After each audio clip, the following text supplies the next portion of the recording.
ಮಹಿಳೆಯರಿಂದ ಬಂದಂಥ ಒಂದು ಪ್ರತಿಕ್ರಿಯೆಗಳು, ನಾವು BJPಗೆ ಮತ ಕೊಟ್ಟು ನಮ್ಮ ಮನೆಗಳು ಹಾಳಾಗಿದ್ದಾವೆ,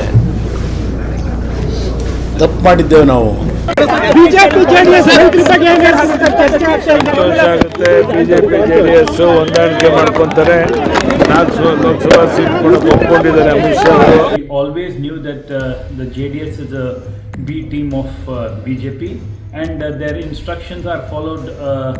The party is run on the dictates of BJP. Either way, it doesn't matter. Congress is extremely strong. JDS is a party which is folding up, and I'm sure with this Lok Sabha election, the JDS leaders will not have too much work, as Mr. Kumaraswamy himself has been acting as the leader of opposition, and with all the BJP leaders queuing behind him. So I think it's the end of the road for both the parties in Karnataka.